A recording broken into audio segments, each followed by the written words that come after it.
Hi, and welcome to Earth Day 2021. The Missouri Recycling Association, also known as MORA, is providing this virtual Missouri showcase in celebration of the many acts of Earth Stewardship happening statewide. My name is Steve Udaley, and I'll be your host for the next 90 minutes as we journey across Missouri. We will visit schools, businesses, and parks where Earth Stewards are caring for and restoring Missouri's natural resources. You may want to have a pencil and paper handy in case you see something you want to write about or sketch down to remember later. Thank you for joining us, and please ask your friends to join us too. Celebrating Earth Day helps us think about the importance of protecting planet Earth. Have you ever wondered if the Earth is cleaner today than it used to be? Do we have cleaner air and cleaner water? The answer is an overwhelming yes. For example, compared to 30 years ago, today's cars cause less pollution, and now our air and water are cleaner too as a result. There are over 1 billion people celebrating Earth Day today as one voice for planet Earth. For our first submission, let's listen to some voices celebrate all around the world.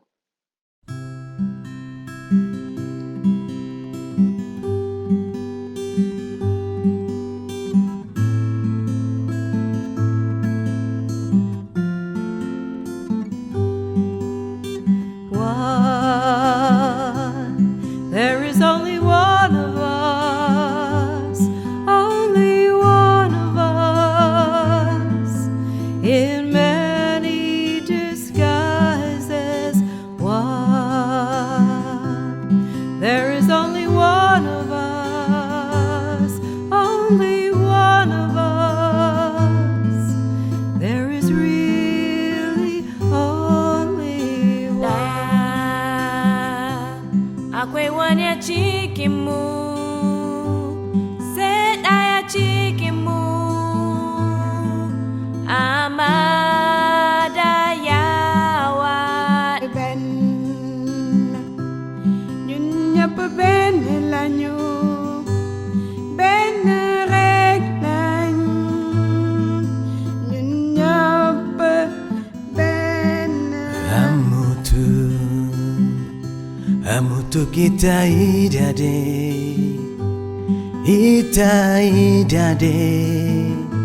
meski ya diferencia. Amutu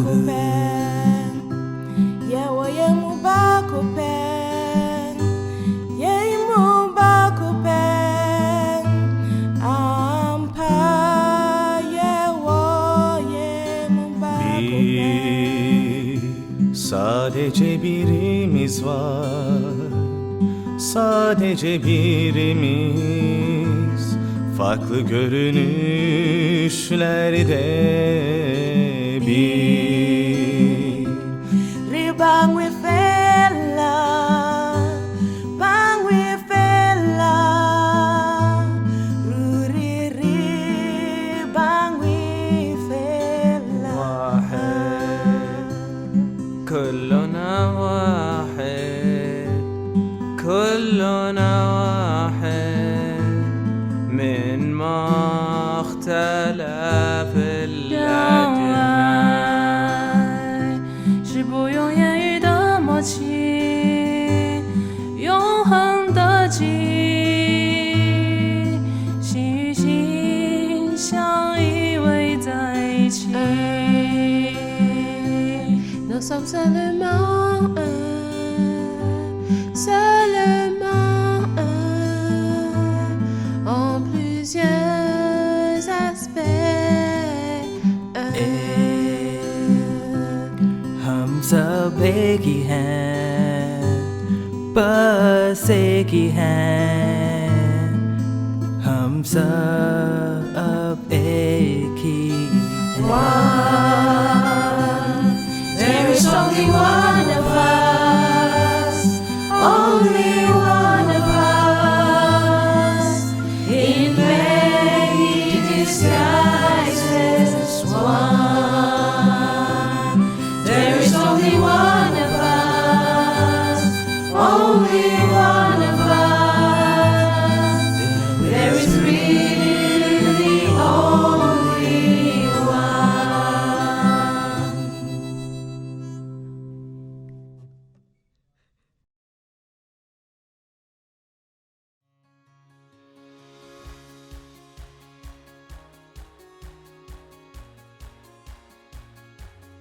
Let your voices be heard for planet Earth. On 3, say Happy Earth Day. 1, 2, 3. Happy Earth Day! Celebrating Earth Day can be as simple as taking time to appreciate all the wonders around us.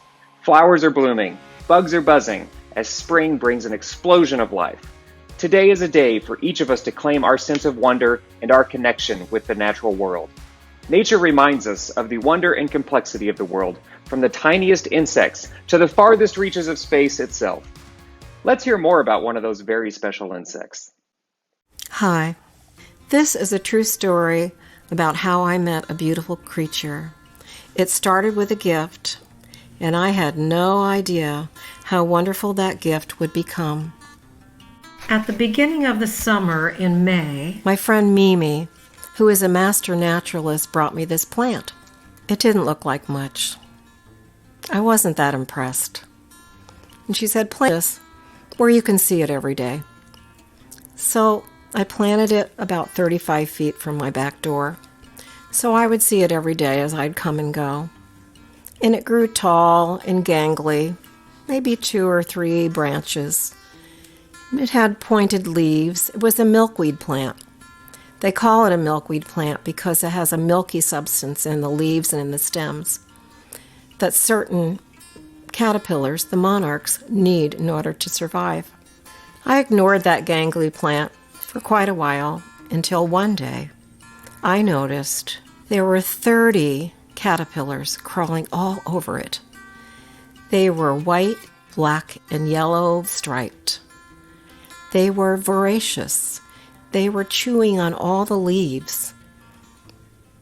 If I could get close to them, I could almost hear them chomp each leaf. I thought, there's not going to be enough food for all those caterpillars, but that's the only plant that I have. So I kind of forgot about them for quite a while, until one morning I was looking in my parsley patch, and there was a chrysalis, a jade green chrysalis, like a cocoon. It looked like it was polished jade and had little golden drops all the way around the edges to scare away other predators, I presume. I never found any other chrysalis anywhere, and so I forgot about the other 29 and went about my business. And then one day I decided it was time to sweep off the back deck. I took out my broom and I started sweeping the floor. And then I saw above the back door what I thought were spider egg sacs. And I thought, man, I'm gonna sweep those off. I don't need those over the doorway. And then I realized those aren't spider egg sacs. Those were 7 monarch chrysalis hanging over our back doorway. That meant those 7 caterpillars crawl from that plant across the lower deck, up a step, across the 20 feet of deck, and then up the side of the doorway another 8 feet, until they all decided to evenly space themselves over the back door on a plank of cedar. I just stood there amazed at their journey, that they decided to do it together. They were beautiful, and I knew it would be a while before I saw them hatched. So every day, the door slamming, people coming in and out, they didn't seem to mind. I guess they thought they were safe there from predators. And then one day, I saw one hatching out. And I watched as he or she emerged from this clear shell of a cocoon. Out it came, and its wings looked black, and very slowly it found itself out of its little chrysalis, and very slowly letting its wings air. And as the wings aired, they became more and more brilliant orange, and they started to dry and flap and dry. And then this first one flew away into the butterfly garden we had at home, full of all kinds of flowering plants. Someday, maybe that butterfly will lay eggs, and those eggs will hatch, and those butterflies would fly all the way to Mexico. Then I saw the other one hatch and watched the same process. Each time it was still as miraculous as the time before.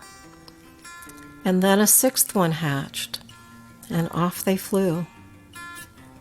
That last one, the seventh one, didn't hatch. And the next morning, I noticed it hadn't hatched. And when I came back from school, where I taught art, I saw it hatching. And out it came. And I watched it slowly emerge and dry its wings. But this time it didn't fly away. This one kind of awkwardly fluttered down to a plant that was in a stand close to the doorway. And it laid there on the plant for a long time. And I thought, something's wrong. So I got a magnifying glass out, and I put my finger by it, and it climbed onto my left index finger. And then I looked at it very closely, and I noticed that its wing was damaged. And I thought, this little butterfly is not going to be flying around the garden. And this little butterfly is not going to be flying to Mexico or making eggs for new butterflies to fly to Mexico soon. This little butterfly is going to be homebound with me. And so I named her Minerva because Minerva is the goddess of the home. And I thought I would give her that honor while she was with us.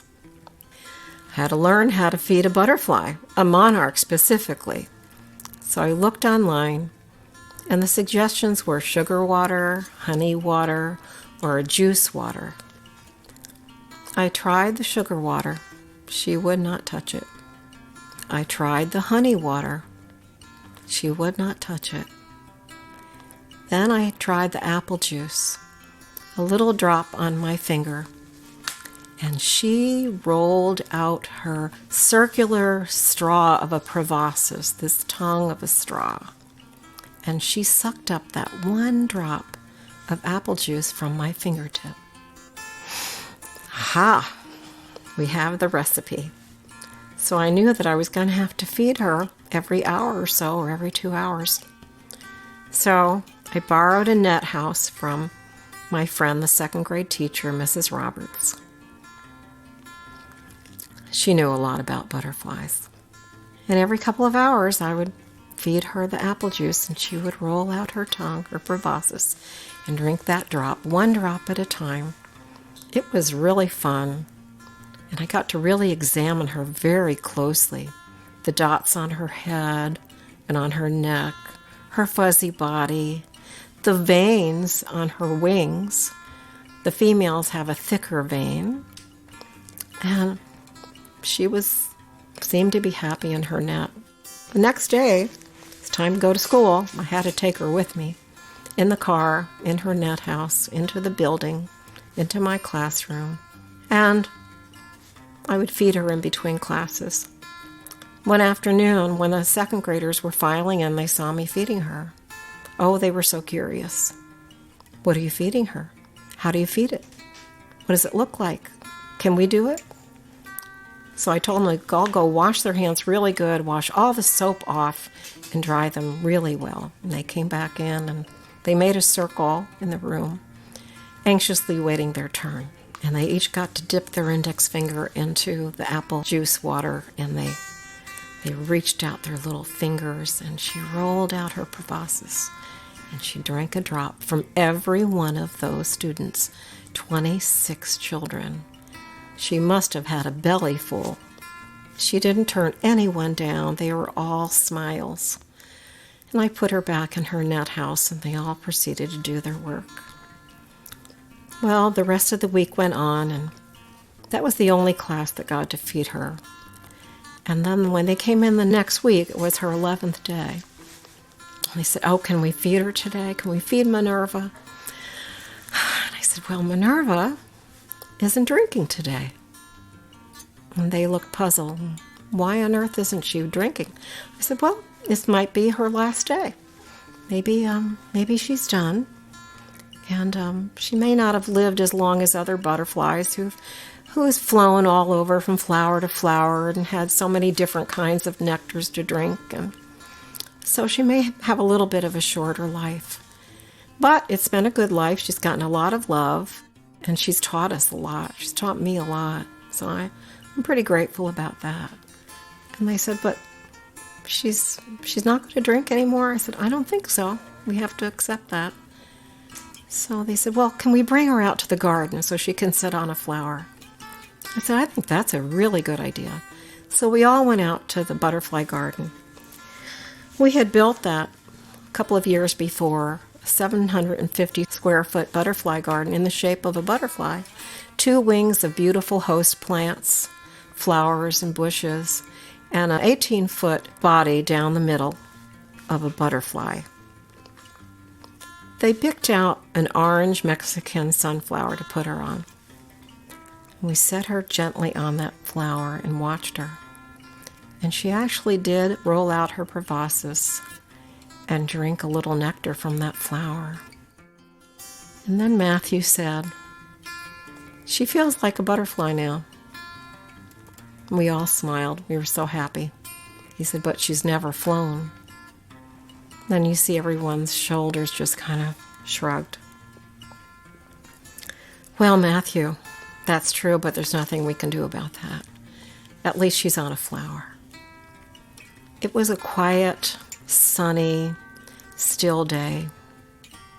The flowers were in full bloom in the butterfly garden. You could hear the bees buzzing and other little butterflies flying around. And then, out from the west, from the outdoor classroom, the wooded area, came this breeze. This breeze lifted Minerva off of that sunflower and lifted her into a spiral upward. And we all looked up in disbelief. And there she was, spiraling up, and the spiral got wider and wider, and she went higher and higher, and we stretched our necks backwards. And then she was a speck up in the sky. And then she disappeared. And the wind was still blowing. And then it settled down. And they asked, where did she go? And I said, I don't know. They said, can we look for her in case she came back down? I said, sure, but careful where you step in the field. And they looked. They quietly, carefully looked for her. But we didn't find her. And finally I said, we have to go in. But 6 of you can pick a flower from the garden, and we'll bring it in, and we'll draw the flower, and you can draw a picture of Minerva on the flower, and you can take those home and tell your parents the story of her. And they said, okay. So 6 of them picked a flower, and we headed into the art room, because it is an art class after all. And when we went to put them in the glasses, Amelia was crying. I said, what is it, Amelia?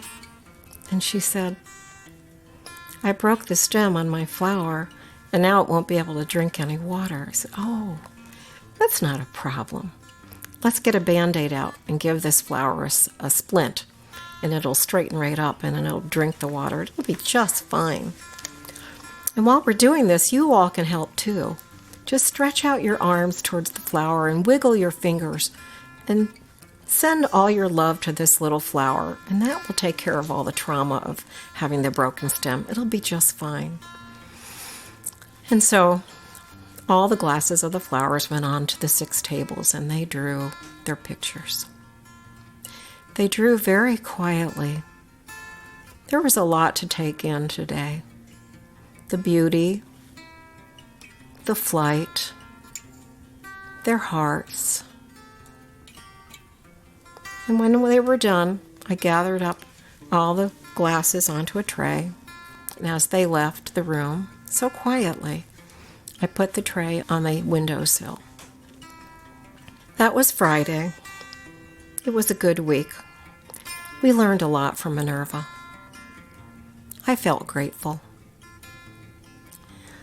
When I came back in that Monday morning, I looked over at the glasses of flowers on the windowsill. 5 of them had flowers that were bent at the stem and hanging over the outside of their glasses, all brown and shriveled up. But the one flower with the Band-Aid was standing tall and orange and alive and proud. And I thought, the kids have got to see this. So I took the tray down to the second grade class and I asked Mrs. Roberts, would you mind if I interrupted your class for one moment? She said, sure. After all, she's the one that loaned me the butterfly tower. I showed them the tray and I asked them, what do you think happened here? And Amelia said, I know what happened. It was our love. And at that point, they all lifted up their arms straight towards the flower and wiggled their fingers again. She said, it was our love that we gave that flower on Friday. And I said, Amelia, I think you're right. And because of that, I hope you'll always remember and never underestimate the power of your love, because that, my friends, that is your superpower.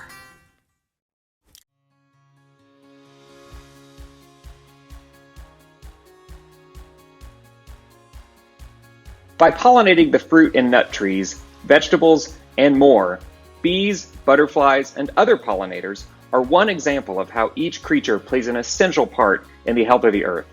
Let's restore the earth by growing native plants. Today is about caring for the earth and appreciating those who take action. We call these people Earth Stewards. Earth Stewards care for animals, land, water, air, people, and plants. Let's enjoy the sounds and sights of nature as we begin our journey in Central Missouri, a library in Ashland. This community project was inspired by Grow Native. As you watch, look for plants you may have in your own yard. Maybe you have a native plant garden too.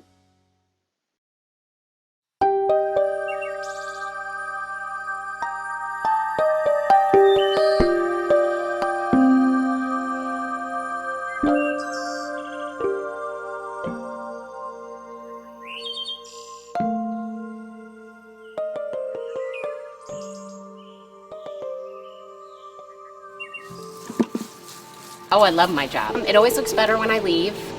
I get to be out in nature all the time.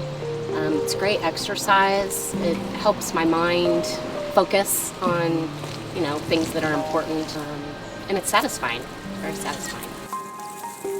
Coming from that traditional landscaping where everything is just so, and you see a lot of mulch and things are in rows or groups, or not only are our patrons getting the benefit of those plants, but they're also helping spread that knowledge. It's a good thing that we have here. It's always a great experience to be able to explain why this is a really cool thing that we have in our community that not everybody has.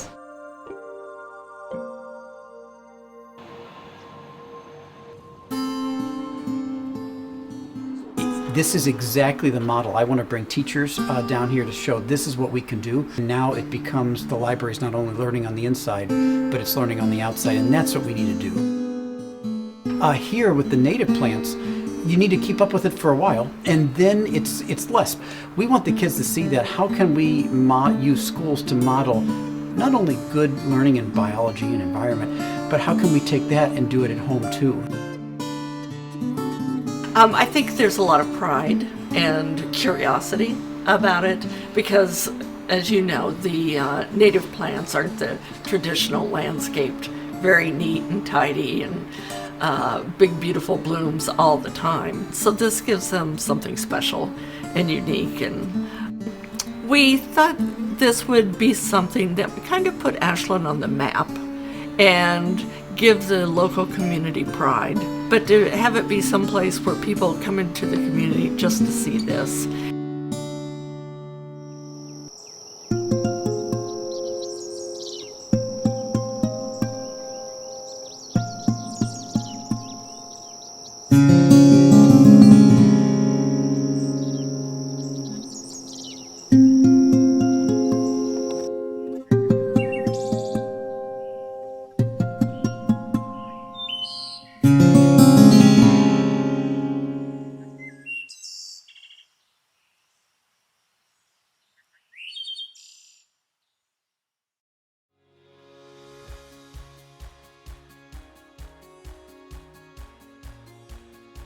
Did this give you any ideas about creating a Grow Native space in your yard, school, park, or hometown? Visit grownative.org to learn more about changing your yard into a beneficial landscape for native wildlife. Have you ever read The Lorax by Dr. Seuss? In this book, the Lorax stated, "I am the Lorax. I speak for the trees. I speak for the trees have no tongues." The Lorax spoke for the trees. We wonder who you will speak for. The animals? Our rivers? The trees? We can speak for the earth by pledging to protect it. Let's now hear the Earth Pledge from some of our contributors. I pledge allegiance to the earth, to its mountains, rivers, sea, and sky. One planet, irreplaceable, to cherish and respect for all.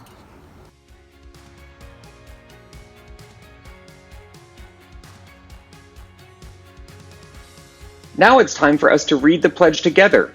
I'll put the words on screen so you can read along out loud. Here we go. I pledge allegiance to the earth, to its mountains, rivers, soil, and sky. One planet, irreplaceable, to be cherished and protected by all.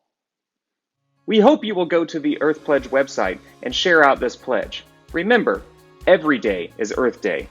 If you are committed to restoring the earth, you are not alone, and you'll see that quickly. We'll soon continue our journey through our great state of Missouri and check in with people who are taking action to restore our earth. But first, we're going to take a full minute for you to think about what you have seen so far. Maybe during this time you can write down an idea or a question, make a sketch, or just close your eyes and think. What did you like best from this section?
I hope you enjoyed a moment with Earth-friendly thoughts.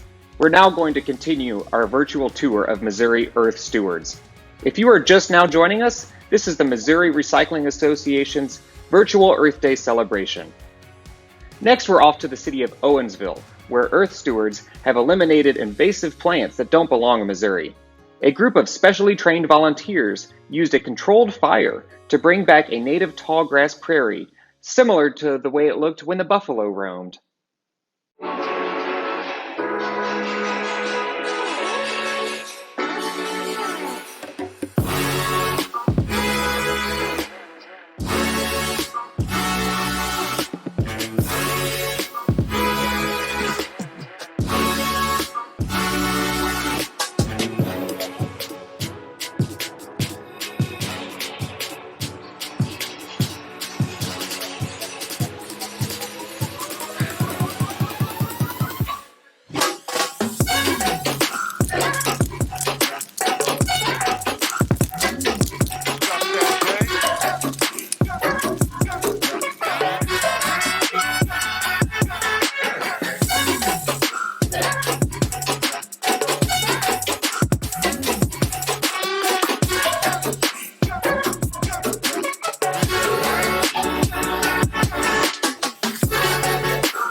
Would you and your family enjoy a trip to see one of the prairie restorations in Missouri?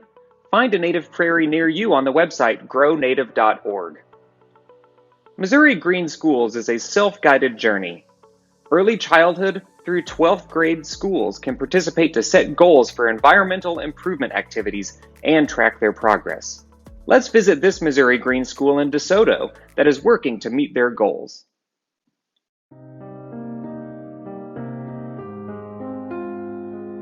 My name is Danielle Peppers. I am the agriculture coordinator here at Sunrise School. So we're a K-8 school. We have about 350 students. We're in a rural area. We are a one school district.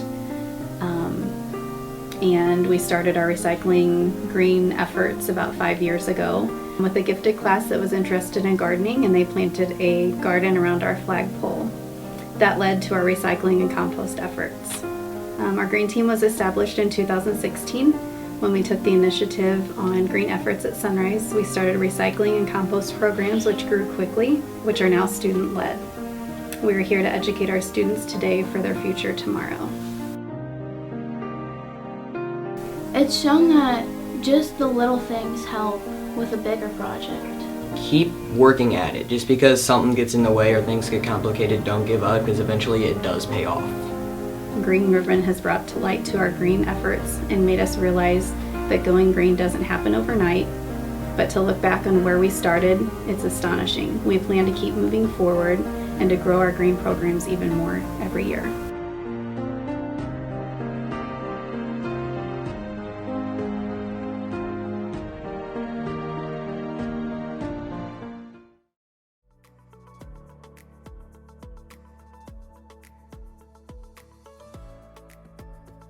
Would this Green Schools program be a good fit for your school? There are many green schools found around the St. Louis area. Let's look at what those schools are doing for their Green School quest.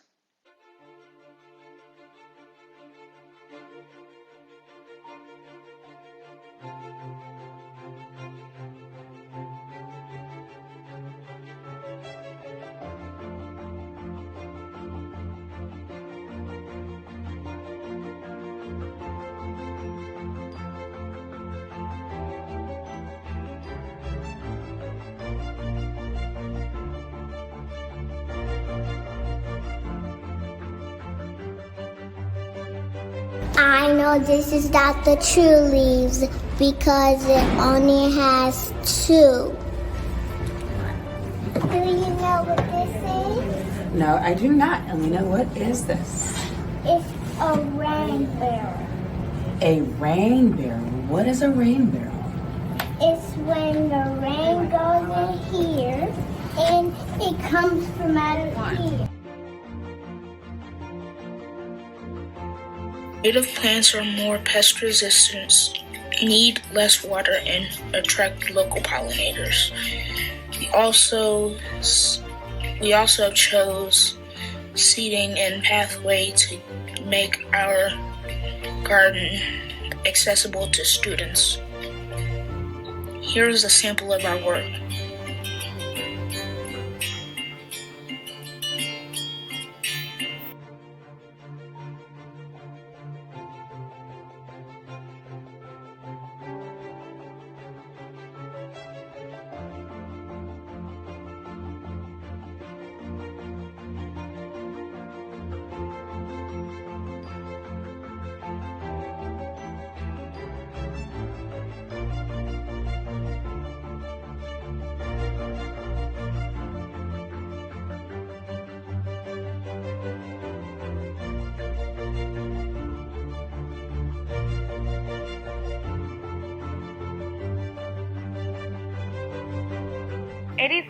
.5% of classes have asked to go outside and to use our green spaces, so we want to improve them.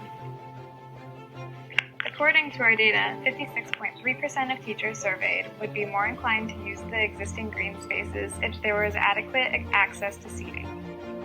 Students look for more cozy, welcoming areas, while teachers look for a functional learning environment.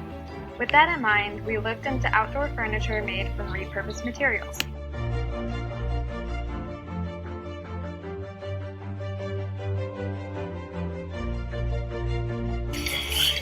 Brown Elementary School, green sheet.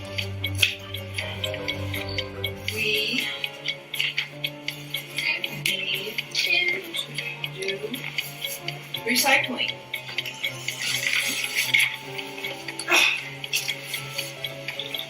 It's important to take care of our Earth.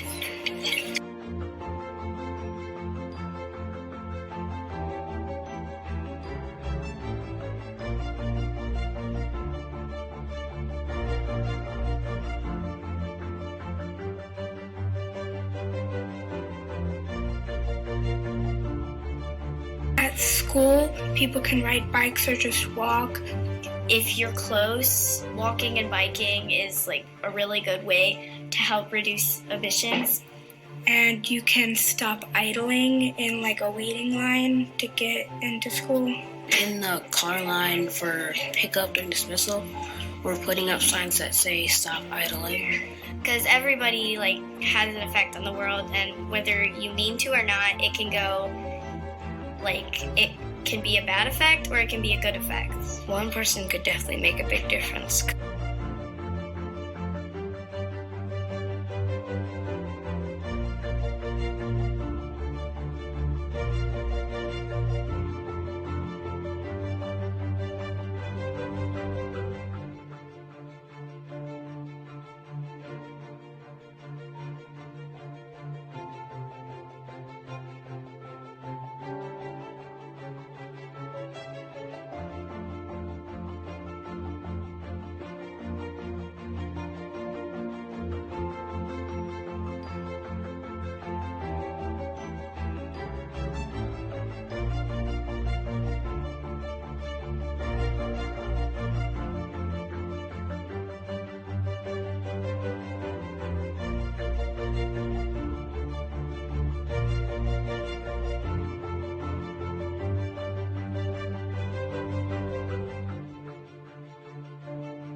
The problem is one that our entire district struggles with, much like schools all over the United States. Our problem? Styrofoam trays. Every school day, our 2 schools serve 2 meals a day to 396 students. That amounts to 792 plates a day just at Bryan Hill in Columbia. The chemical styrene used to make the trays is believed to be a carcinogen and extremely toxic to the environment. We eat up to 10 meals a week on these polystyrene trays. We all know that sometimes lunch is just so good you gotta scrape the last bit of it off your tray, which can result in kids ingesting the chemical styrene with those last few bites. But can our city, state, and planet afford the long-term impact that polystyrene will cost? We strategized who needed to know what we researched. We collected all the email addresses of decision makers in our district. We researched when the next school board meeting was. We reached out to Sarah Fensky of STL Public Radio, and we're in the middle of drafting a correspondence with the St. Louis American when a pandemic hit our community. Through multiple online avenues, we were able to finish our research, refine our presentation, and prepare to hit the ground running when the new school year begins.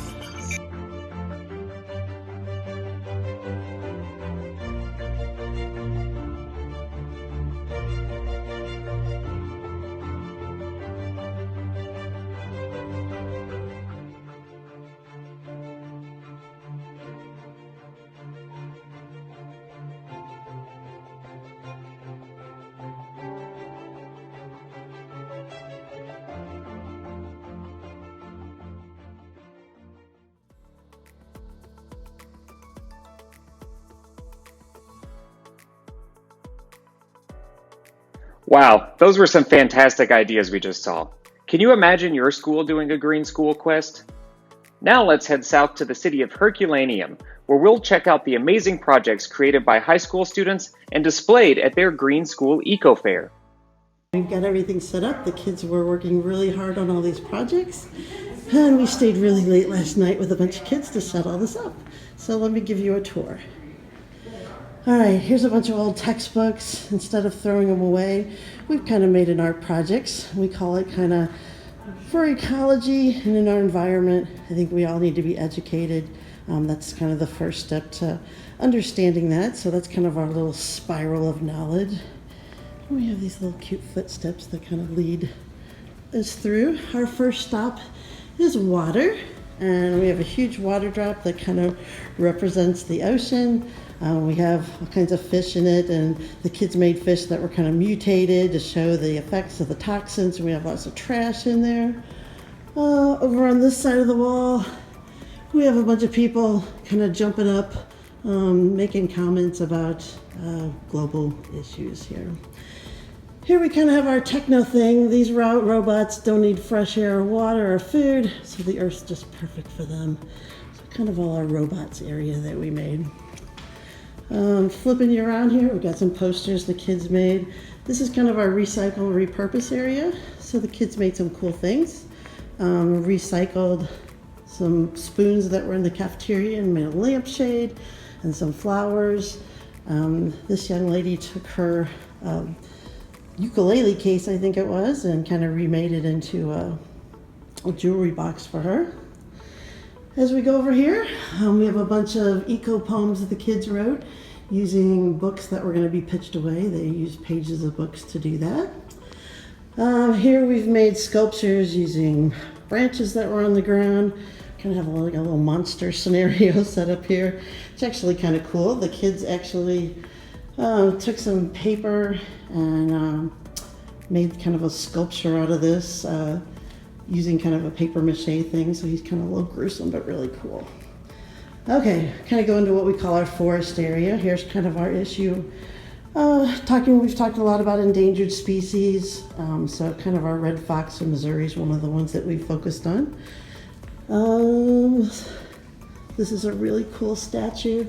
One young lady made this kind of architecture out of a lot of trash and waste and just a branch, so really cool there. So this is our trees area about saving the trees. This is made out of locust pods, kind of a really cool thing here. We have a lamp, it's made out of trees. And of course, our poor tree is saying, "Don't you think I'm worth saving?" All right. Birdhouse here. It's kind of taking you through our forest area here. So we follow the footprints around. There's a fishing pole. It actually works, made out of some old shower curtains and stuff. Kind of cool. We're always drinking Polar Pops here. The kids are anyway, so we made a table out of Polar Pops. What's hanging on the wall is what we call our eco-weave. We took a bunch of bags and grocery bags and wove them together and kind of made a neat art display. This young lady took all her old t-shirts, made a really cool blanket, so that was cool. So continuing around here, we have this gentleman decided to be artistic with socks. So these are all socks that he kind of made a work of art with. This is kind of we had a bunch of boxes that our school uses, you know, incoming foods and things, so we decided to make a city out of them and got King Kong in our city over here. Some pottery. All our clay here is recycled, so these young ladies made some recycled pottery. Here's some statistics about just how much we use every day here as far as paper and milk cartons and plasticware. This is kind of a cool house that's supposed to be all environmentally friendly. He based it on. So now we're kind of in the area about what can you do to save our world. So the kids kind of put together things that they could do. Line drying clothes, walking, taking bicycle instead of taking a car, recycling, composting. We got a bunch of aluminum cans in here. And then also donating. We got our shoe bin here where we can donate clothing. The entrance to our school here, these were all made with bottle caps and old CD things, so this is kind of a cool entrance to our thing. These are things, this is our shop class. We've been saving the wood shavings and we give it to people free for animal bedding, and also some people use it for mulch. We've collected a lot of wildflower seeds out in our Missouri wildflower garden that we have outside, and we're going to be giving those away. And the food teacher had a lot of extra cookbooks, so we're going to be giving some cookbooks away too. Over here, we kind of have our energy section. So we have energy efficient cities here that we're trying to make. Oh, and also the FACS class made a cookbook of all handmade paper and using wild game and fish recipes about native species in Missouri, and also invasive species, like how we can use like Asian carp in our cooking too. So that's pretty cool. Here's kind of our in-the-face statement about this guy represents climate change, and here's the Earth down here. So kind of the students want to display that we're kind of really killing the Earth with climate change issues here. So here's our energy section. This was actually put together by our STMS gifted program. Their job was to create energy efficient cities, and these things kind of work. They're all hooked up to different kind of energy efficient power that they actually had to make work. So these were really, really cool. We have a really big guy that's really into blues hockey. So took all the water bottles that were found in the trash in the school here and kind of made a big blues hockey thing. And this kid's kind of a basketball thing, so he's into that. And so he took his basketball and decided to make a really cool trophy for himself. Here we have a kid that took some old pallets and made a compost bin, and he kind of made a poster talking about different compost facts. Okay, thank you, goodbye.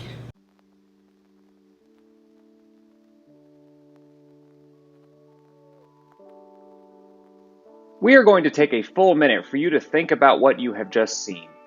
Maybe write down an idea or a question, make a sketch, or just close your eyes and think. What did you like best from this section? You can take this time to share your thoughts or questions in the chat.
I hope you enjoyed this quiet moment to be with your thoughts. Perhaps you shared a question or comment in the chat, or made a note of something you want to remember. Did you think of anything you saw that you want to do at your school? Let us know about it in the chat. If you are just now joining us, this is the Missouri Recycling Association's virtual Earth Day celebration. We're now going to continue our tour of Missouri Earth Stewards. Next, we're off to Rolla, where we can hum or sing along with the talented songwriter, Lucy Myers, from Rolla Schools with her former Wyman Elementary students. Her song is titled Litter, which stands for Let's Imagine Today's Trash Entirely Recycled.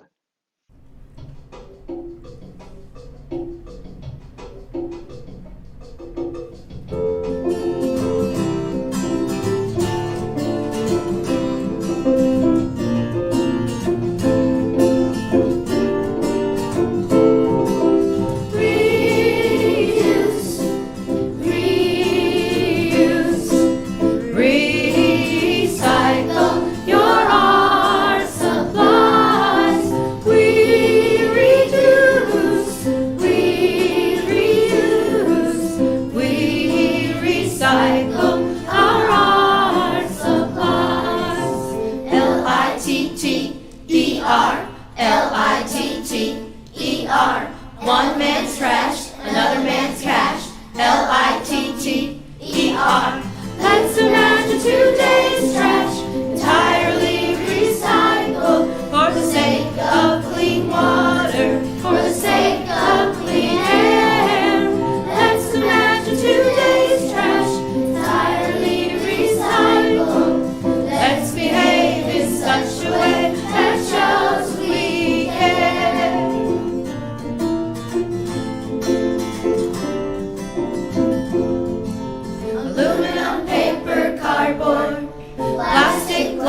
and tin.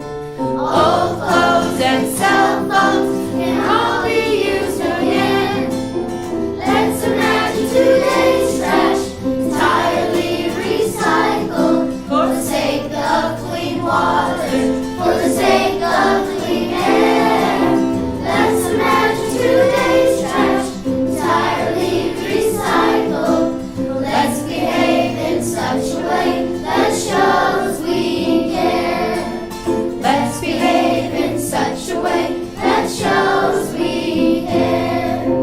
Reduce, reuse, recycle our life supplies. We reduce, we reuse, we recycle our life supplies. We recycle our life supplies. We recycle our life supplies.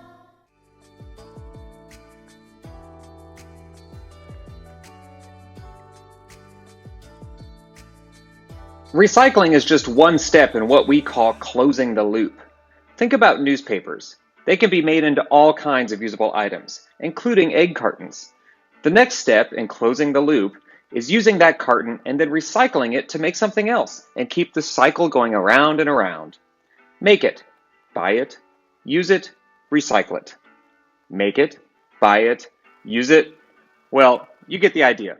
Here's a quick look at how that works. Have you ever wondered what happens to your recyclables once they leave the recycling center? Your newspaper, for example, is loaded onto a truck and taken to Hartman Packaging. At Hartman, your newspaper is processed into paper egg cartons. Those same paper egg cartons return to your own community for sale again on the shelves at your local Kroger. Thanks to people like you recycling your old newspaper, countless tons of trash are kept out of landfills each month. Make a difference in your community. Recycle. Funded in part by the Missouri Department of Natural Resources.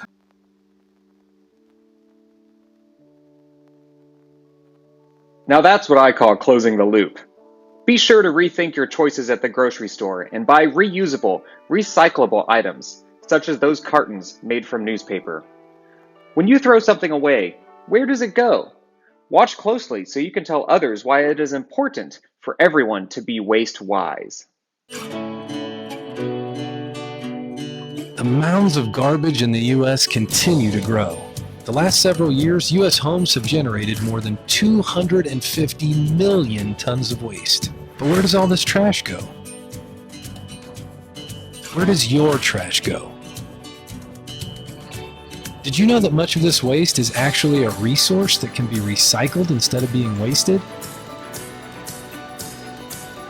You can make a difference by recycling. However, it's important to recycle only items that can be reused in your recycling bin or at the recycling center. Contaminated recycling does more harm than good. Be sure you know exactly what can be recycled in your community program. When in doubt, throw it out. If you have recycling questions, visit rawacity.org/waste or call 573-364-6693. Funded in part by the Missouri Department of Natural Resources.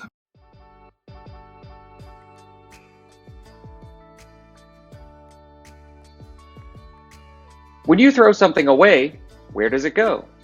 Where is away? Can you describe where your trash goes in 3 words or less? We'd like to see your answers in the chat. Did you also know that Americans purchase nearly 3 billion batteries each year? It is important to recycle your batteries and not send them to a landfill.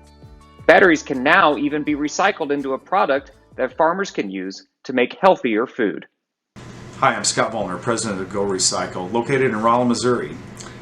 If you're like me, you probably have a whole drawer full of spent batteries that you don't know what to do with. Do you know there's 150,000 tons per year of batteries made in this country, and most everybody doesn't know what to do with them. Most of them are winding up in the trash. Do you know that's a huge waste of natural resources since they're mostly made of zinc and manganese, valuable materials. We've got a process that can separate the zinc and manganese and make pure zinc, and I've got a sample of it right here, and pure manganese that could either go back into a battery or go into anything in the place of mined materials. We made a fun little video for you to watch about the life cycle of the battery, and hope you enjoy it.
I hope you like the video.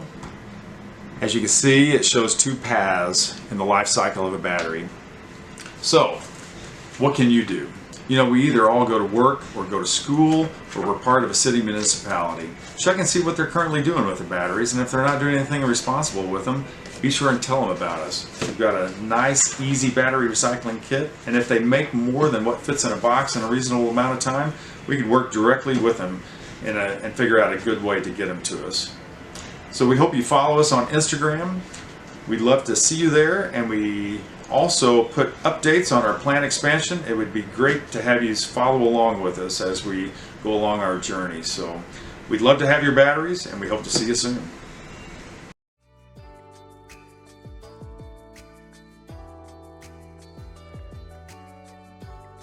Please recycle your batteries before they start leaking. Make sure that when you recycle, you always recycle right. It's not just schools that can be green. Many businesses are going green too. Brewer Science is a high-tech international company that made a commitment to going green over 20 years ago, back in 1998. I don't even know who brought it up, but they've said, hey, there's this award that's out there, and it's about zero waste to landfill. And so the debate was, well, can we do that? And it's like, yeah, we can do that.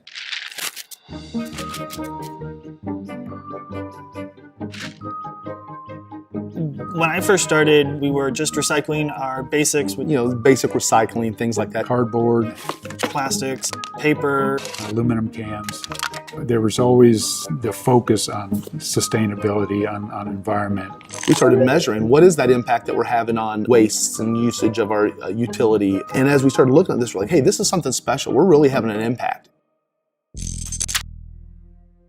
I've worked for about 33 years now in manufacturing industry, and never have I seen a company embrace sustainability and stewardship like Brewer Science does.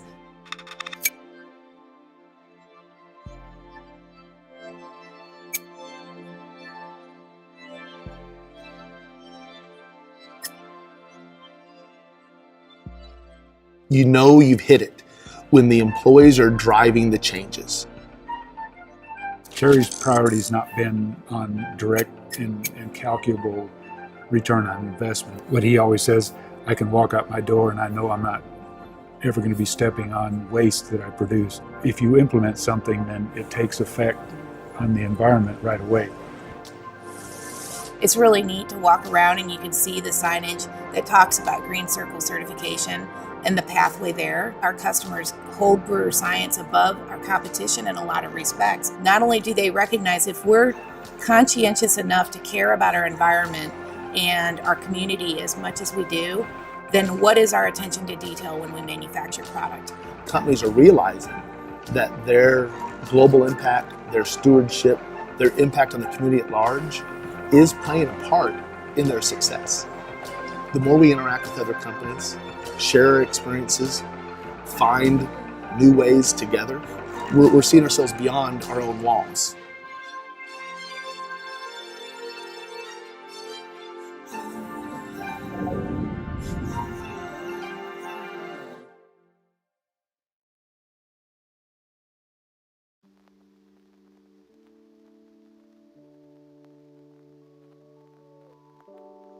You can check out all that Brewer Science has done to go green, resulting in a special certification in 2016. But that was not the end of their journey. Check out their website to read all about it. We're going to take another full minute for you to think about what you have seen in this last section. Remember, you can write down an idea or a question, make a sketch, or just close your eyes and think. What did you like best from this section?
I hope you enjoyed your moment with Earth-friendly thoughts.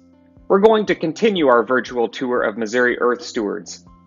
We have been seeing some awesome projects. If you are just joining us, this is the Missouri Recycling Association's virtual Earth Day celebration. Believe it or not, more than 50% of the waste that is sent to landfills is actually compostable. That means that if the waste wasn't in a plastic bag, nature would recycle it into nutrients to feed plants. Using this concept, Missouri Organic Recycling has created a business that is less than zero waste. Watch how they combine organic waste with nature to create products.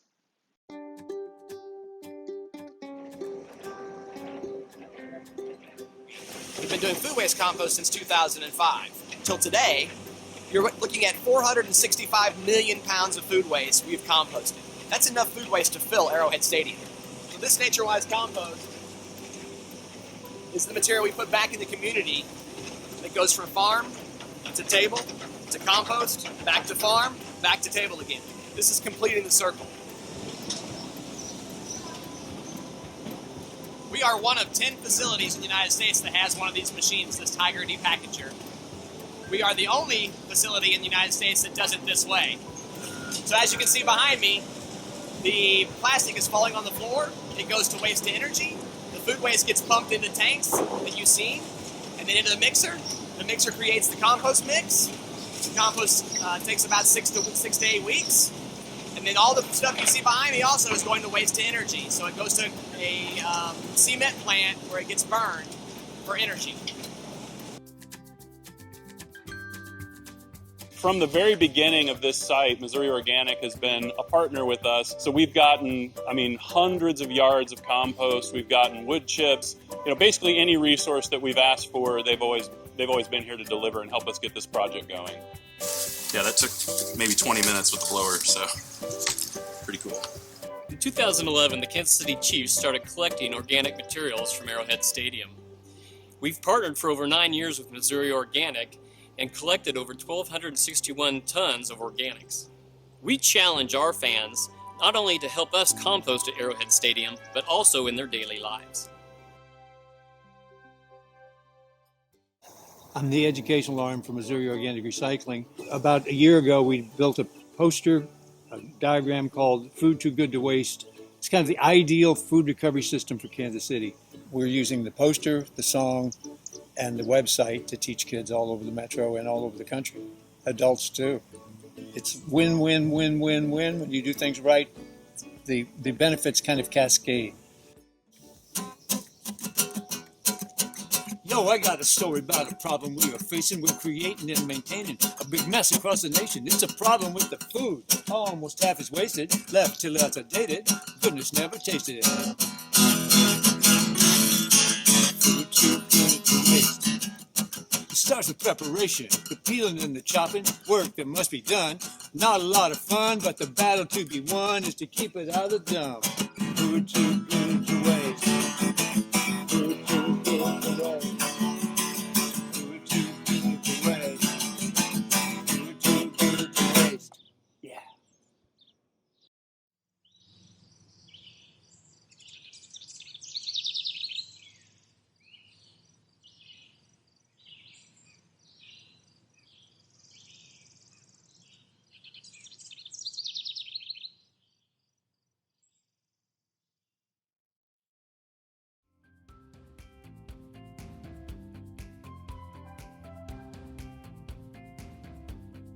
Food is definitely too good to waste.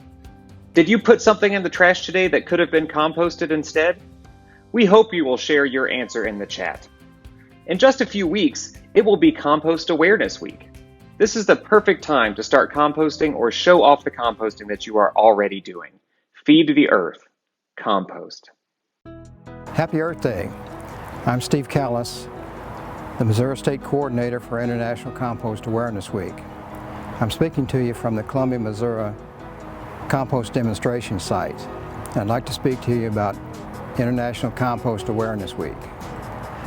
ICAW this year will be celebrated May 2nd through the 8th. The goal of ICAW is to raise the public awareness regarding the benefits of using compost. Activities include a poster contest in the fall and other events during the first full week in May. The 2021 theme, Grow, Eat, Compost, Repeat, is based on the circular movement from farm to table to farm. This circular process turns recycled organic materials into compost, which creates healthy soils, leading to more nutrient-dense fruits and vegetables, with that waste going back to being composted and the process starting over again. The annual poster contest encourages artists throughout the world to create a design sharing the importance of composting and compost use. This year's winner of the poster contest was Anastasia Skachko, a self-taught freelance digital artist from Kaliningrad, Russia. For the first time this year, there was also a video contest for children and teens grades 4 through 8. Addie Ackerman Leist is the winner of the video contest. Addie is an 11-year-old fifth grader and lives on a farm in Paulette, Vermont.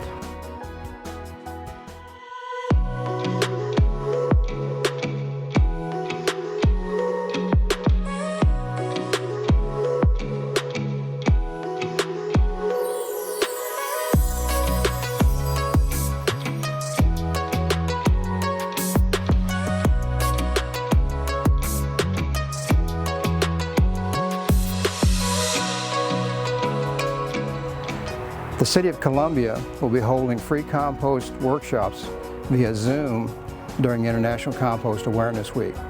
For more information, contact Jody Cook at 573-874-6271 or search for composting workshops on the Columbia website, como.gov. To learn more about how you can get involved or plan an event of your own, search for International Compost Awareness Week on the internet.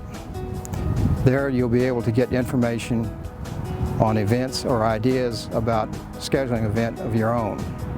You can also contact me directly at scallis@centurylink.net. Enjoy Earth Day, and we hope to see you at an ICAW event during the week of May 2nd through the 8th.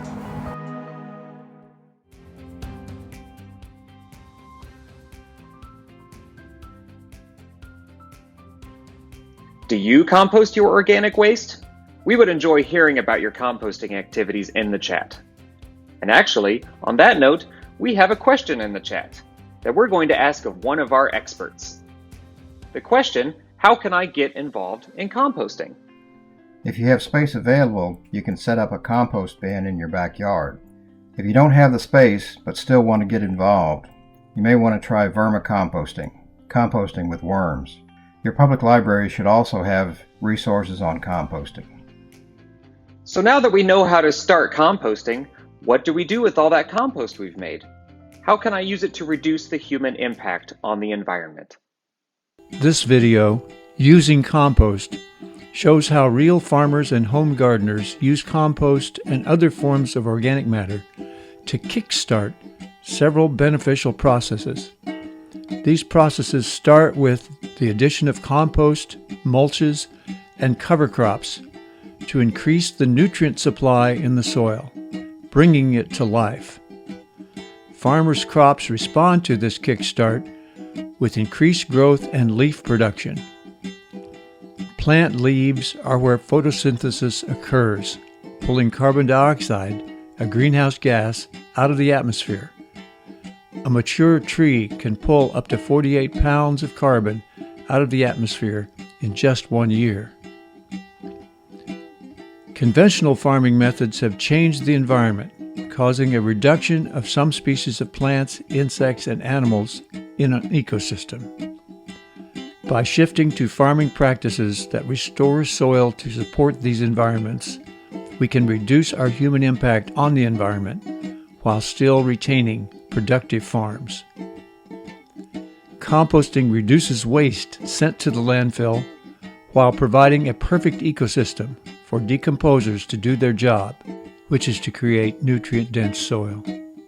One important aspect is that nutrient-dense soils retain more water. Using compost reduces or completely eliminates the need for irrigation because soils with more organic matter are able to retain more moisture. The root systems of vigorous plants are long and deep, holding these nutrient-rich soils in place. This reduces erosion and the need for irrigation. Compost-enriched soil retains a minimum of 20% more moisture than other soils. Mulching is a common practice to support vigorous plants. A thick mulch of ground-up aged leaves, while not composted fully, will rot quickly, feed the soil, and help stop weeds. Wheat straw is another commonly used mulch, but wheat mulch has wheat seeds, which sprout and are considered weeds as they compete with the farmer's crops. Straw takes a long time to break down and releases very few nutrients to the soil. For these reasons, some growers are switching to ground-up leaves for their mulch. But compost is by far the best mulch to use on the surface of the ground. When it rains, the many nutrients in the compost soak into the soil, feeding the plants. The remaining composted material covers the soil, retaining moisture for the plants to use later. Finally, well-made compost contains no seeds to compete with the farmer's crop. Farmers are learning new ways of using compost applied by their regular planters. Strip-till planters open a narrow strip in the soil for seeds and compost. Some of these planters even blow the seed and compost into position together.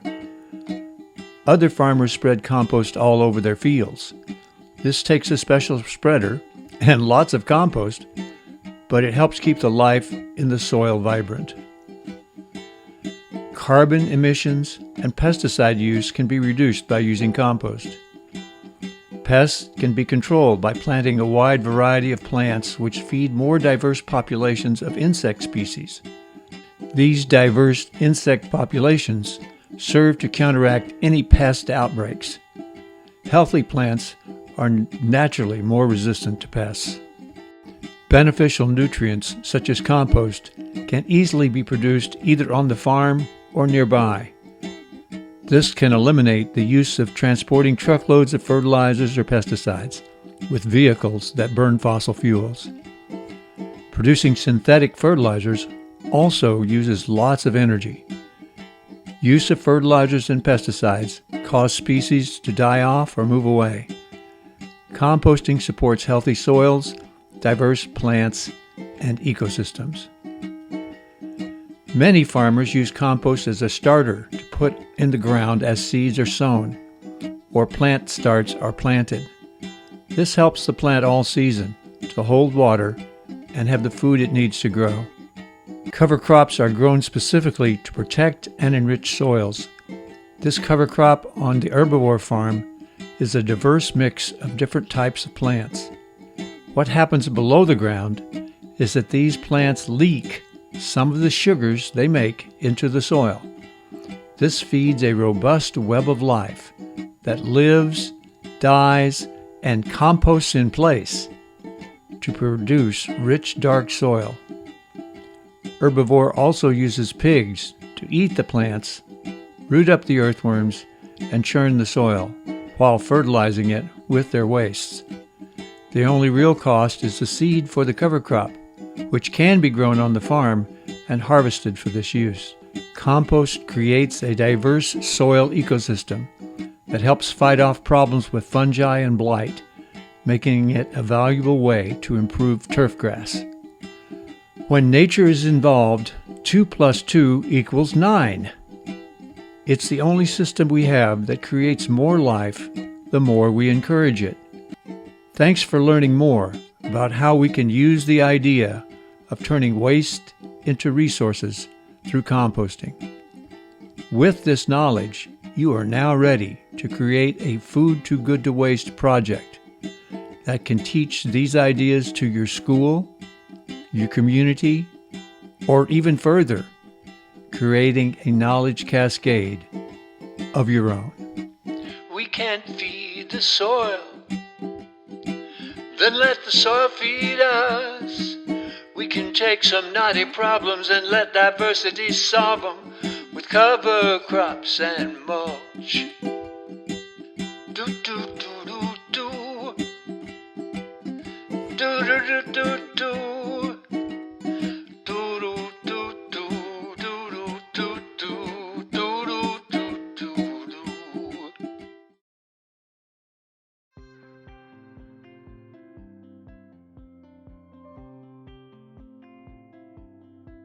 Hi, this is Solomon from Lee Summit. My question is, can you put fresh compost onto your garden and plant in it, or does it have to be worked into the soil? Well, hi, Solomon. This is Stan Slaughter from Missouri Organic Recycling. That's a great question. Not all compost is the same. If you've got compost that's sweet smelling and fresh, it's perfect to plant into. Just put it on the top of your garden and plant into that. It's a great seed bed, and it shouldn't have any seeds in it. However, you might end up with compost that's not been cured long enough, not fresh, and has got a whiffy odor to it. If that's the case, maybe let it set for a few days so the odor can dissipate. But in any case, there's no real need to turn compost into the soil. If you're trying to improve your soil, you can put 1 inch of compost into 3 inches of soil and till that together. 2 inches can go into 6. That's a good ratio. But compost in any case is a great seed bed for the plants to grow from. And it's actually, if it's well made, it's a weed-free mulch also. So great way to start your garden. My second question is, can you put fresh compost on your houseplant? Wow, Solomon, that's another good question. Can you use compost directly on your houseplants? The answer is yes. Well-made compost is not a fertilizer. It's a soil conditioner. It's the minerals that the soils need and the food for the plants. So what I like to recommend is maybe a 1/2 inch to 1 inch on top of a plant that needs feeding, maybe one that you've just repotted. Then just take a small tool or a fork even and stir that into the first inch or so of the existing soil. Sometimes that's crusted. It's a good way to mix those two together. And then that'll open it up for the soil to breathe, and the compost tea, the juice that comes from that compost, will go down into that potted plant and do a good job for it. Another good question. Have a good Earth Day. So what do you think? Is compost alive? Let us know your thoughts in the chat below. We've talked about green schools and green businesses. Now let's hear about a green farmers market. Hi, my name's Kira Gross and I'm the market manager at Brookside Farmers Market, and I've been asked to talk about what makes our market special and how we contribute to Earth Day here in Missouri. Our market is home to about 30 organic growers who don't use any synthetic pesticides or fertilizers to grow their food. They grow a wide variety of crops and feed the Brookside community here every Saturday from 8 a.m. to 1 during the summer. Our farmers intentionally steward their soils and the earth and pay attention to the resources that we all share, our water, our soils, and they're really awesome. You should come by. You can meet all of your farmers here at Brookside Farmers Market and pick their brains and ask them questions about how they grow. So come on by and learn more about what we do here at Brookside Farmers Market.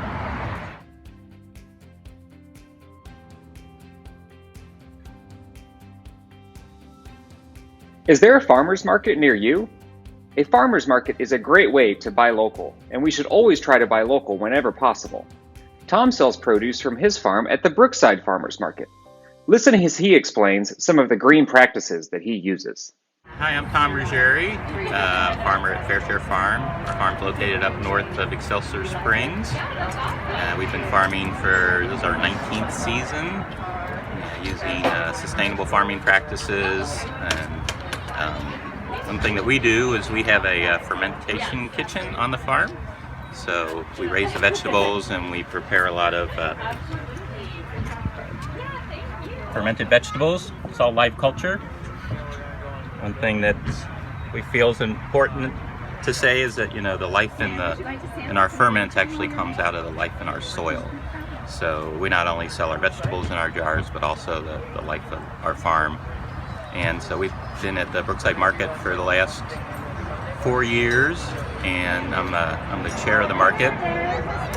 So it was a big year for us. We're looking to grow the market, kind of expand the community that we provide food access to.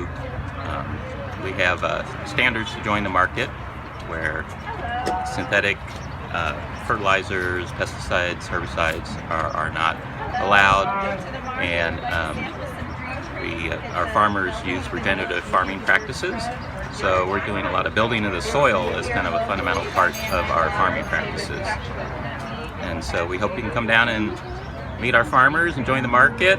We have a sustainability report that we issued this year, which describes some of the benefits of the work that our farmers do, and we hope you can come join us.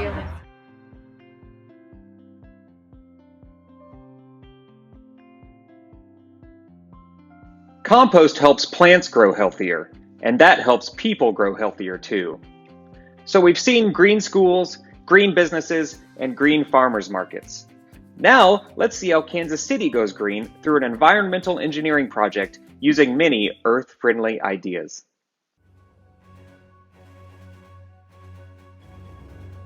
A historic area in the West Bottoms is getting some much-needed improvements. Casey Water is nearly complete with the Central Industrial District Improvements and Green Infrastructure Project, or the CID project. Casey Water engineer Terry Goddard is the project manager. It's a part of the Smart Sewer program where we're basically trying to separate stormwater from the combined system. The CID Green Infrastructure Project includes 3 areas in the West Bottoms: the Riverview, the Stockyards, and the Warehouse districts. There are new infiltration systems, new drains, permeable paved streets, gravel infiltration trenches, improved bike and nature trails. The purpose of these natural solutions is to collect, treat, and infiltrate stormwater runoff and control overflow.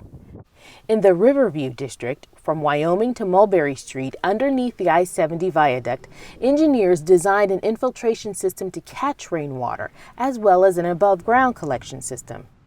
On this side, we'll have scuppers above us that will collect drainage from the I-70 deck and empty it into these cisterns. We have 2 cisterns, one at Wyoming and then one at Mulberry Avenue. The bike trail will have bump outs to go around the cisterns, a rest stop, and bike racks. We work closely with the Heritage Trail Association to try to inform them what was going to go on and to give them input and let them give input on what they wanted to see down here. The nearly $10 million project has been in the making since 2016. At the warehouse and stockyard districts near I-670 and Liberty Street, KC Water restored some of the original 100-year-old stones used in the roadway and combined them with the new permeable surface. This area, ideal for festivals and street markets, allows rainwater to soak through the ground. Nearby, an interactive boardwalk will allow the public to view native plants and observe the bioswale collection system. Sit on the boardwalk and have lunch and just enjoy the view and nature. Although COVID-19 has interrupted some construction, the CID Green Infrastructure Project is expected to be substantially completed by mid-September of 2020 and final completion by the end of the year of 2020. When complete, this project will help protect the environment by reducing the amount of stormwater entering into our sewer system, which will lessen the frequency of sewer overflows. For KC Water, I'm Heather Frierson.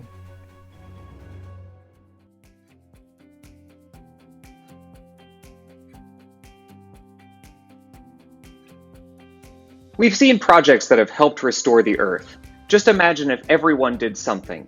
It would all add up to a huge impact. Did you know the state of Missouri spends $6 million a year cleaning up litter from roadways?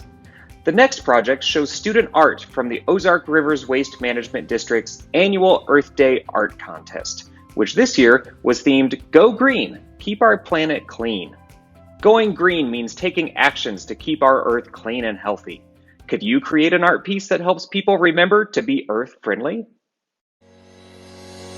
Hi, I'm Miss McEwen. I teach art at Sullivan High School, and I've been participating in the MRPC Trash Art Contest for approximately 13 years. I enjoy introducing my students to learning about recycling, getting feedback from them as to whether or not they even have the opportunity to recycle. So it's important to me to give these students an education about recycling and the effects it has on our environment.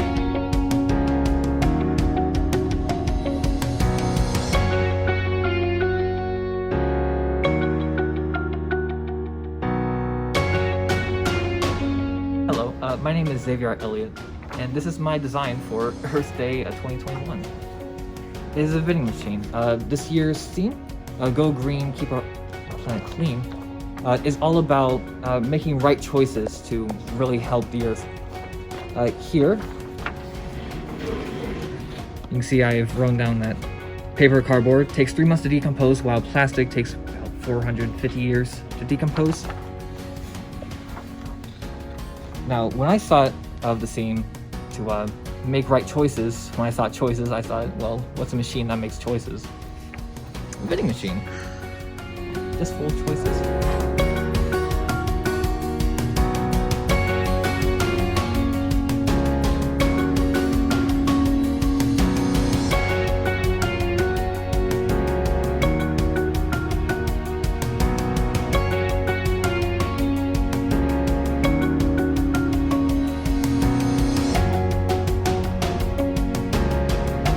Having more people actually start taking the things we throw away and make them into stuff we'll use in everyday life, things could possibly get better.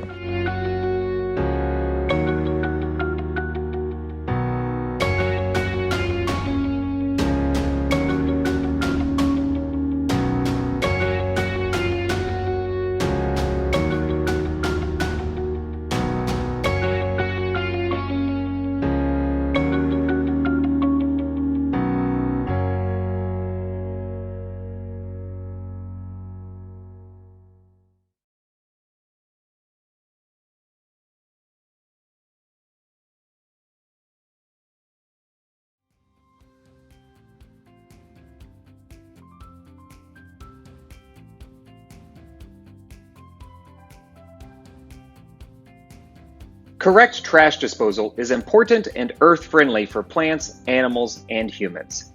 This litter problem can only be changed if someone like you cares a lot. Let's all do our part to go green and keep our planet clean. Waste is everyone's responsibility, and everyone can take action to create less waste. Let's be waste-wise, and together we can make a difference. To help get you started, we made a list of earth-friendly action steps. Some you may already be doing, or some may be new ones that you could add to your personal list.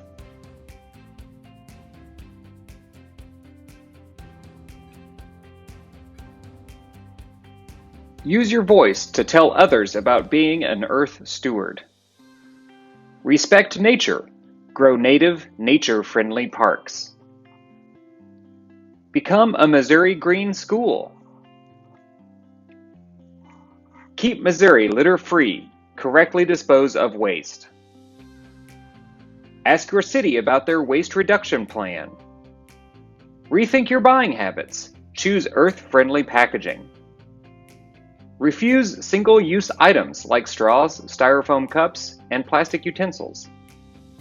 Reduce your food waste with meal planning and using leftovers. Repair, don't replace. Make it last longer. Repurpose trash into something usable and fun. Donate unwanted items instead of trashing them. Compost food scraps at home, school, and work. Create art and stories. Share your stewardship.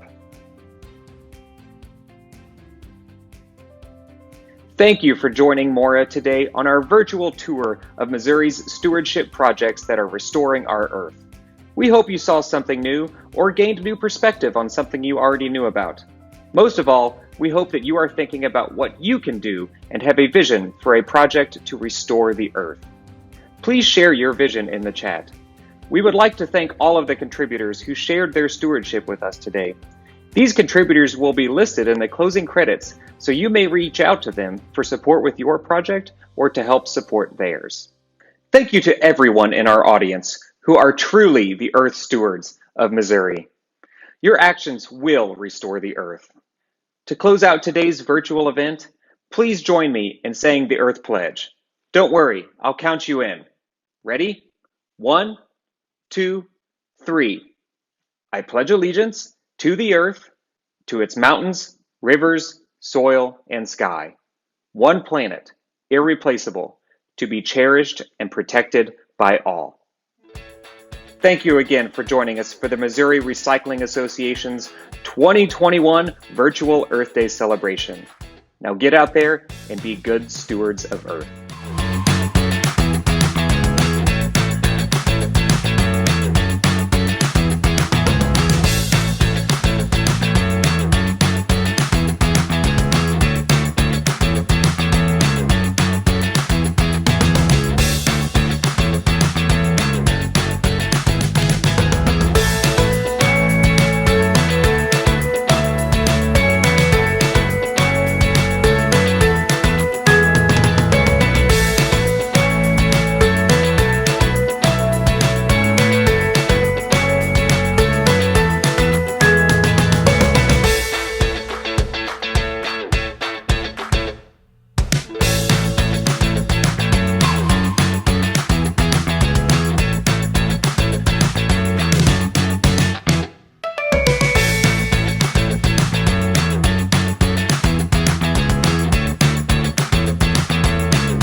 needs a whole new turn. Why don't we feed it to the worms? Hello, and welcome to the All About Worms video. This is part 4 of our Food Too Good to Waste video series. Worm composting, also known as vermicomposting, is the use of red wiggler worms to decompose food waste. The purpose is to grow more red wigglers and to produce valuable worm castings. Vermicomposting keeps food waste out of the landfill, and the castings encourage rapid growth of healthy plants.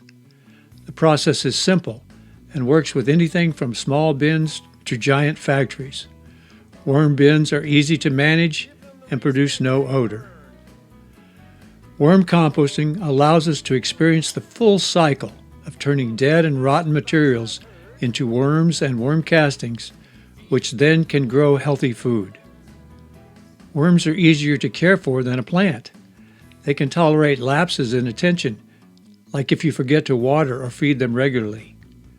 You can use almost any kind of container as your bin to do worm composting, as long as you manage the flow of waste materials into the bin, provide appropriate bedding, and monitor the process. Building your own bin is really easy. Just buy a plastic box between 50 to 60 quarts at your local store. Drill 5 or 6 3/8 inch diameter holes at the very top of the long sides of the box. Recycle some screen wire. It could be aluminum or plastic screening by cutting it into small squares to cover the holes. Use hot glue to glue the screen into place. Be careful and wear a glove when working with hot glue. Your bin is now ready. Prepare a bedding layer of brown materials to get started. You can use chopped leaves or shred up newspaper or even pieces of cardboard. The bedding will absorb moisture quickly from the wet food and the humidity in the bin. Put a 2 to 3 inch layer of the bedding in the bottom of the bin. The bedding is both protection for the worms and energy food for them to eat. Add your worms now. It's usually 1 pound purchased through the internet. Today, however, we're moving some worms from a full bin to start a new one. Cover with more of the shredded bedding. The worms we use are red wigglers, which are not common in native soils. They are nature's cleanup crew and are often found in places like manure piles. They eat much faster than night crawlers, consuming about 1/4 of their body weight per day. Do the math and consider what it would be like if you ate 1/4 or more of your body weight every day. This is why you won't find red wigglers in the garden or farm soil. There's simply not enough rotten food for them to eat. Red wigglers do not make burrows, but move horizontally in the top layers of the soil. Worms like soft, moist food that they can suck into their mouths because they don't have teeth. Favorite foods for worms are things like melon rinds, soaked oatmeal, coffee grounds, and apple peels.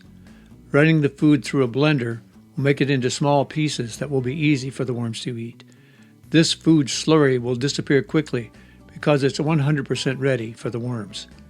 The color is purple because we use some purple cabbage in the food scraps that we put in the blender.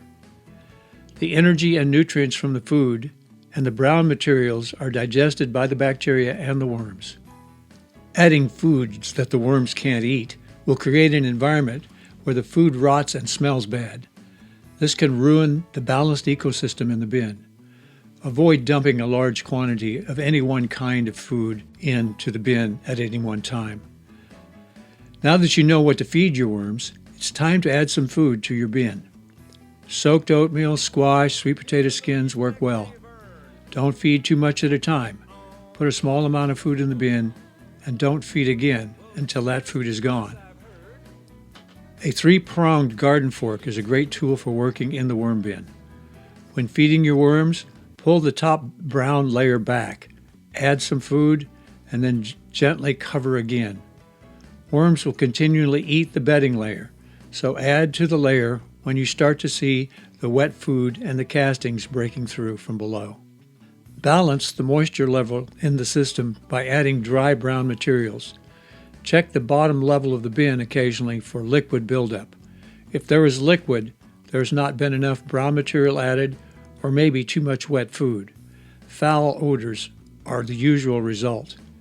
You may need to drill a drain hole in the bottom of the bin and place a flat dish or saucer to collect any excess liquid.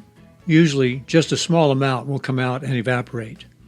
Worms need an enclosure that will maintain 80% humidity, yet has ventilation to bring in fresh air. Worms are valuable in an ecosystem because they consume waste to feed both the producers and consumers, both the plants and the animals. The nutrients that the worm digested are released as castings that can be easily absorbed and used by plants. Worms also improve the soil by making more airflow, holding more water, and creating more soil life. Finally, the worms often become food for a wide range of larger organisms. Your new worm bin will soon become a complex ecosystem of life. With the help of this inexpensive USB microscope, let's look at the worms up close and see what life is like in a worm bin. Worms are slimy, it's true, but the slime helps them exchange oxygen and give off carbon dioxide. So you could say that the slime works like the worm's lungs, but they really don't have lungs. The liquid waste of the worm is also in the slime, so the slime helps the worm clean its body. Finally, that slime helps glue soil particles together. This provides plant food and helps the soil to breathe. This tangle of worms is normal and really healthy. The shiny black material in these pictures is worm castings, also known as worm poop.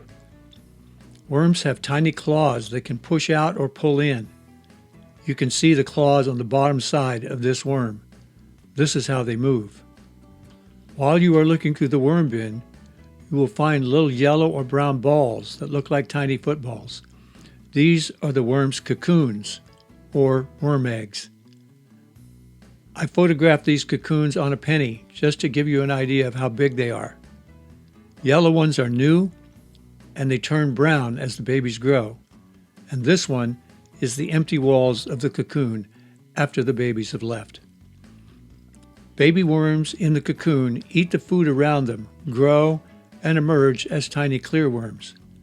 Finding a baby worm is lucky because you can see the hearts near the head pumping blood, see the blood pumping back along the body, and see the food in its gut. I found this baby worm by itself on a piece of newspaper. You may be surprised to see the other creatures living in the bin also. These are fun to study too. This familiar sowbug seems to like its slimy home. Well, welcome to the wonderful world of red wigglers. Enjoy the time you spend exploring your red wiggler worm bin.